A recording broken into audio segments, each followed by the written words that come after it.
Welcome students, कैसे हैं आप सभी। आई होप आप सभी अच्छे होंगे। लॉकडाउन ई पाठशाला में आप सभी का स्वागत है।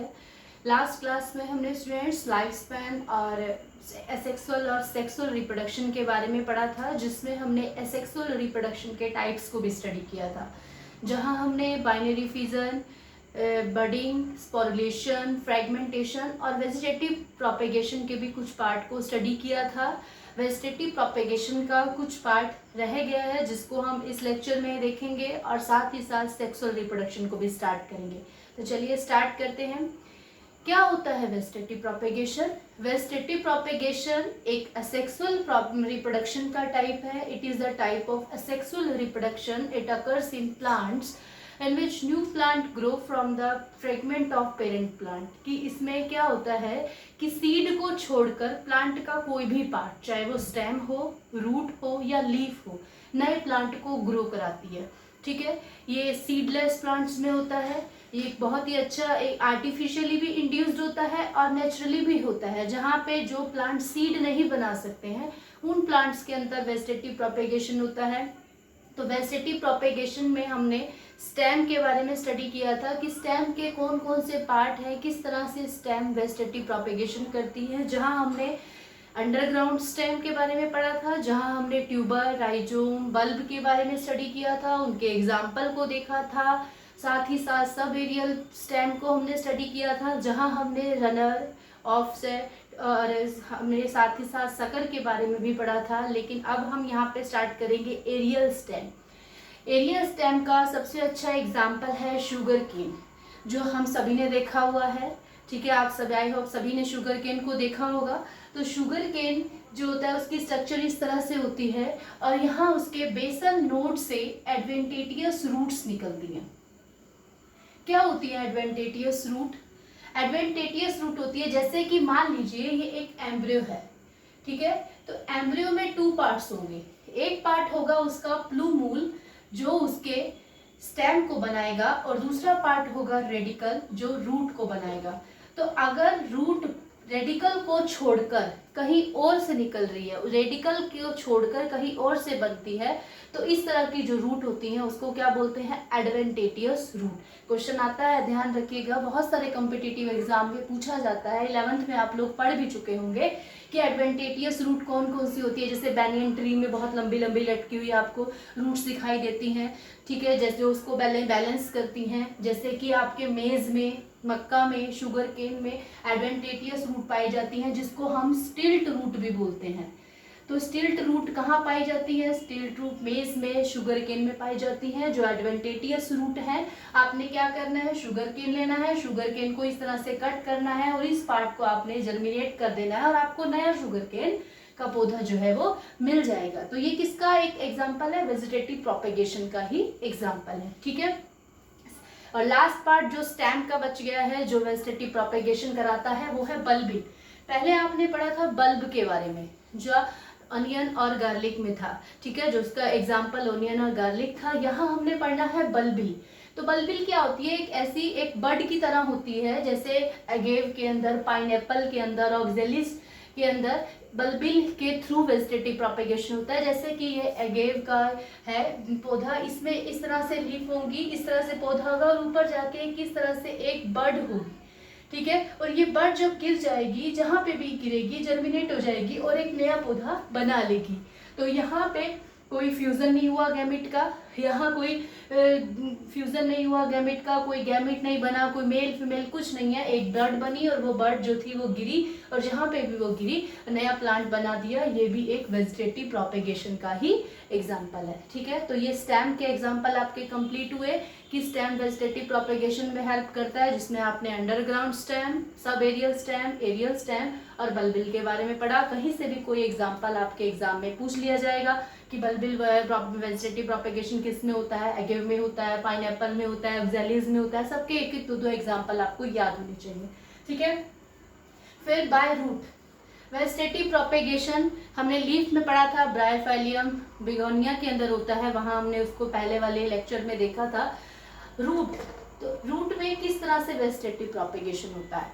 ठीक है, देखिए आपको उस दिन भी बताया गया था कि जहाँ बड होगी, कली का क्या मतलब होता है, कली खिलती है, कली फ्लावर, जहाँ पे मतलब कली जो है नए पौधे को बनाने में हेल्प करती है, तो जहाँ पे भी बड होगी वो नया पौधा बनाने में हेल्प करेगी। अगर वो बड स्टेम पे है तो स्टेम आप उसको यूज करोगे तो नया पौधा बन जाएगा। अगर वो रूट पे है तो आप उस रूट को यूज करोगे एज ए वेजिटेटिव प्रोपेग्यूल, तो नया पौधा बना देगी।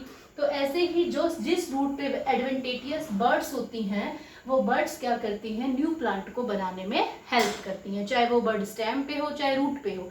तो अगर किसी रूट पे एडवेंटेटियस बर्ड होंगी तो वो वेजिटेटिव प्रोपेगेशन कराने में हेल्प करेंगी। जैसे रूट आपने पढ़ा था 11th क्लास में भी स्टडी किया होगा, 2 टाइप्स की रूट होती हैं, टैप रूट और एक होती है आपकी फाइब्रस रूट। तो टैप रूट में आपके मोस्टली ट्री आते हैं, जो बड़े बड़े ट्री आपने देखे होंगे। तो उसमें टैप रूट में आप पहला एग्जांपल लेते हैं डेलबर्गिया शीशम, जिसका पूरा नाम डेलबर्गिया सिसु है। आप देखते हो जैसे ये डेलबर्गिया एक शीशम का पेड़ है, इसकी ये रूट है, ठीक है। इसके इस रूट पे यहाँ पे एडवेंटेटियस रूट होंगी तो इससे क्या हो जाएगा, नया ट्री बन जाएगा। तो जिस रूट पे एडवेंटेटियस बर्ड होंगी वो नए प्लांट को ग्रो कराने में हेल्प करेंगी। ये वेजिटेटिव प्रोपेगेशन का ही एग्जांपल है। और टैप रूट जो वेजिटेटिव प्रोपेगेशन कराती है, जिसमें डेलबर्गिया, शीशम, गुआवा, पॉपुलर का पेड़, ये सब आते हैं, आपने सब इसके नाम सुने होंगे, मुराया। फिर आता है फाइब्रस रूट। फाइब्रस रूट में भी रूट ट्यूबर्स। ट्यूबर्स क्या होते हैं आपको उस दिन भी समझाया था, जैसे हमने पहले पढ़े थे स्टेम ट्यूबर। ट्यूबर क्या होता है कि swollen part due to deposition of food, कि फूड की वजह से अगर कोई ब्रांच जो है वो फूल गई है या कोई भी पार्ट फूल गया है तो वो ट्यूबर बन जाएगा। स्टेम ट्यूबर, अगर स्टेम की ब्रांच जो है वो फूड के डिपोजिशन की वजह से अगर स्वेलन हो गई है तो वो ट्यूबर हो गया, स्टेम ट्यूबर। ऐसे ही रूट में, जहाँ पे रूट में फूड के डिपोजिशन की वजह से वो स्वेलन हो गया तो उसको क्या बोल देंगे, रूट ट्यूबर बोल देंगे, ट्यूबरस रूट बोल दिया जाएगा। तो स्वीट पोटैटो इसका एग्जांपल है। स्वीट पोटैटो, शकरकंदी। और सब ध्यान रखिएगा इसका साइंटिफिक नेम बहुत बार पूछा गया है, आइपोमिया बटाटस इसका साइंटिफिक नेम है, और साइंटिफिक नेम कई बार पूछा गया है नीट के एग्जाम में भी। स्वीट पोटैटो जो है ट्यूबरस रूट का एग्जाम्पल है, जिसमें रूट ट्यूबर्स होती हैं, और जहाँ पे फूड का डिपोजिशन उनकी वजह से रूट स्वेलन हो जाती हैं उसको रूट ट्यूबर्स बोलते हैं। ये फ्लैशी रूट्स हैं। डहलिया, एस्पेरेगस भी इसका एग्जाम्पल है। तो ये सब थे वेजिटेटिव प्रोपेगेशन के पार्ट्स, जो वेजिटेटिव प्रोपेगेशन कराने में हेल्प कर रहे थे। पहले हमने स्टेम पढ़ा, फिर लीफ पढ़ा, फिर हमने रूट पढ़ा। चलिए तो अब स्टार्ट करते हैं सेक्सुअल रिप्रोडक्शन। सेक्सुअल रिप्रोडक्शन आपको थोड़ा सा बताया था कि सेक्सुअल रिप्रोडक्शन क्या होता है और सेक्सुअल रिप्रोडक्शन क्या होता है। सेक्सुअल रिप्रोडक्शन के हमने टाइप्स को स्टडी किया था, लेकिन यहाँ हम सेक्सुअल रिप्रोडक्शन को अच्छे से पढ़ेंगे और साथ में उसकी स्टेजेस के बारे में भी डिस्कस करेंगे। चलिए बहुत ध्यान से समझना है सभी को। एग्जाम्पल साथ साथ लिखते जाइएगा, कई बार एग्जाम्पल भी एग्जाम में पूछ लिए जाते हैं, ठीक है। तो स्टार्ट करते हैं हम सेक्सुअल रिप्रोडक्शन। वहां आपको थोड़ा सा उस दिन बताया था, लेकिन यहाँ पे आप डिटेल में पढ़ेंगे सेक्सुअल रिप्रोडक्शन। सेक्सुअल रिप्रोडक्शन के अगर हम कैरेक्टरिस्टिक देखते हैं तो सबसे पहला कैरेक्टरिस्टिक है सेक्सुअल रिप्रोडक्शन का कि 2 parent required. 2 parents are required to produce their offspring. अपनी संतान को पैदा करने के लिए 2 पेरेंट चाहिए। 1 is male and second is female. एक मेल चाहिए और एक फीमेल चाहिए, ठीक है। 2 parent are required to produce their offspring. Second, involve formation of gamete.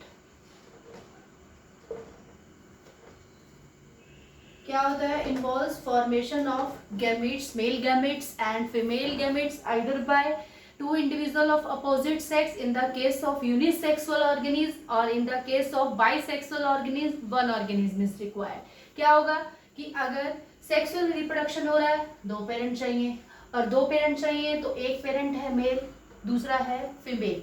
अगर एक मेल है एक फीमेल है, मतलब कि एक ऑर्गेनिज्म है, 1 ऑर्गेनिज्म है जिसमें एक ही सेक्स प्रेजेंट है, या तो मेल या फीमेल। तो इस तरह के ऑर्गेनिज्म के लिए हम क्या वर्ड यूज करते हैं, यूनिसेक्सुअल। तो यूनिसेक्सुअल हो गए तो दो पेरेंट चाहिए जिसमें एक मेल होगा एक फीमेल होगा। मेल से क्या होगा, मेल गैमेट बनेगा जिसको हम बोलते हैं स्पर्म। फीमेल है तो फीमेल से एक गैमेट बनेगा जिसको हम बोलते हैं ओवा। तो formation of gamete it involves formation of gametes either by two parent, either by two individual, कि जहाँ पे गैमेट्स का फॉर्मेशन होता है किसके द्वारा, दो इंडिविजुअल के द्वारा। दो इंडिविजुअल है, एक मेल है और दूसरा फीमेल है। एक केस तो ये बनता है, ये किस केस में है, यूनिसेक्सुअल ऑर्गेनिज्म के केस में। लेकिन ये भी हो सकता है कि formation of gametes either by only single individual in the case of bisexual organism, कि एक ही ऑर्गेनिज्म है जिसमें मेल भी है, मेल पार्ट भी है और फीमेल पार्ट भी है। फीमेल और मेल दोनों पार्ट है तो दो तरह के गैमेट बनाएगा, मेल बनाएगा स्पर्म, फीमेल बनाएगी ओवा। तो formation of gamete either by single individual in the case of bisexual organism, जहां पे एक ही ऑर्गेनिज्म में दो सेक्स प्रेजेंट होंगे, ऐसे ऑर्गेनिज्म को हम क्या कहते हैं, बाइसेक्सुअल ऑर्गेनिज्म, जहां एक ही इंडिविजुअल के द्वारा दो गैमेट प्रोड्यूस किए जा रहे हैं। ठीक है, तो सेक्सुअल रिप्रोडक्शन फर्स्ट इसका कैरेक्टरिस्टिक था कि दो पेरेंट चाहिए। ये इसका क्या है, एक्सेप्शन है कि जिसमें एक ही सिंगल पेरेंट के द्वारा रिप्रोडक्शन, सेक्सुअल रिप्रोडक्शन हो रहा है। तो मोस्ट प्रोबेबली टू पेरेंट चाहिए होते हैं। Second, formation of gamete. अब गैमेट बन गए, एक मेल गैमेट बना है और एक फीमेल गैमेट बना है। तो थर्ड इसका कैरेक्टरिस्टिक क्या है, फ्यूजन ऑफ गैमेट। अब ये मेल है, मेल बना देते हैं हम, समझने में ज्यादा आसानी रहेगी। ठीक है, एक फीमेल है, थोड़ा स्टाइलिश सा बनाएंगे फीमेल को।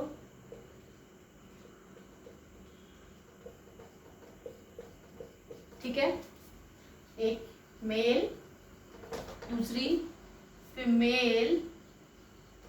मेल ने गैमेट बनाया स्पर्म, फीमेल ने गैमेट बनाया ओवा। ठीक है, ओवम कुछ भी कह सकते हैं और एग बोल सकते हैं। स्पर्म बन गया, ओवा बन गया। अब क्या होगा, फ्यूजन होगा दोनों का, स्पर्म और ओवा मिलेंगे इंटरकोर्स के दौरान, तो क्या बन जाएगा, जाइगोट। तो third point is fusion of gamete.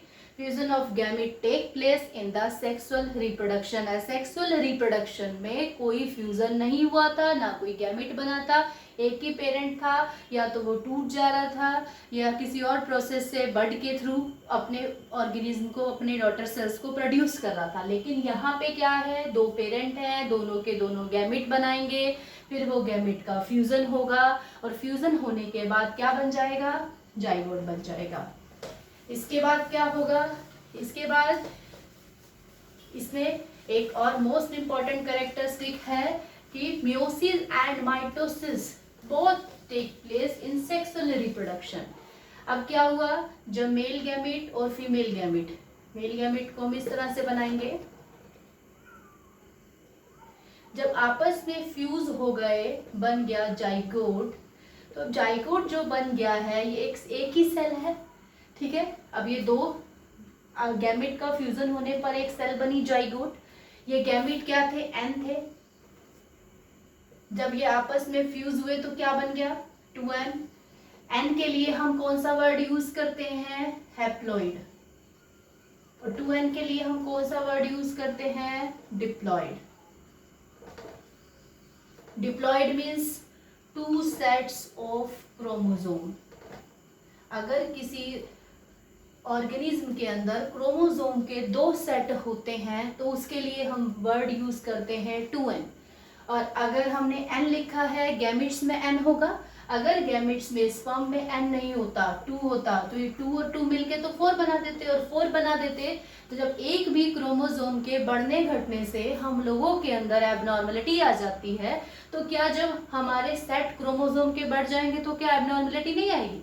तो ये गैमेट्स के अंदर एन कंडीशन होती है और एन और एन जुड़कर क्या बना लेते हैं, 2n बना लेते हैं। एक सेट जो क्रोमोसोम का है वो कहाँ से आता है, क्रोमोसोम का एक सेट आता है मेल से, दूसरा सेट जो होगा वो सेकंड सेट कहाँ से आएगा, फीमेल से आएगा। और एक सेट क्रोमोसोम का मेल से, आधे करेक्टर मेल के, आधे करेक्टर फादर के, हाफ करेक्टर मदर के, जब एक इंडिविजुअल के अंदर जाएंगे तो क्या बन जाएगा, 2n बन जाएगा। तो उस बच्चे के अंदर क्या है, दोनों फैमिली के करेक्टर होंगे। इसीलिए हम कह सकते हैं कि सेक्सुअल रिप्रोडक्शन में बनने वाली संतान अपने माता पिता की एग्जैक्ट कॉपी नहीं होती है, क्योंकि हाफ करेक्टर मेल के आए हैं उसके अंदर फादर की फैमिली के आए हैं, फादर के आए हैं, हाफ करेक्टर उसके अंदर मदर फैमिली के आए हैं। और जब फ्यूजन हुआ गैमीट्स का तो बन गया जाइगोट, जिसमें दोनों के करेक्टर आए हैं। जब दोनों के करेक्टर आए हैं तो एक जैसा तो हो नहीं सकती संतान, तो इसलिए बोल सकते हैं हम कि offspring are not identical to their parent in the sexual reproduction. ठीक है, एक मोस्ट इंपॉर्टेंट और चीज मियोसिस और माइटोसिस की बात करते हैं। आप सभी ने 11th क्लास में सेल डिवीजन पढ़ा था। सेल डिवीजन में आपने पढ़ा था 2 टाइप्स का सेल डिवीजन होता है, एक हमारा होता है माइटोसिस और दूसरा होता है मियोसिस। मियोसिस माइटोसिस जो होता है जिसको हम क्या बोलते हैं, इक्वेशनल डिवीजन, और एक होता है हमारा मियोसिस। मियोसिस के हम क्या बोलते हैं, रिडक्शनल डिवीजन। एक बार सभी रिवाइज कर लेते हैं क्या होता है।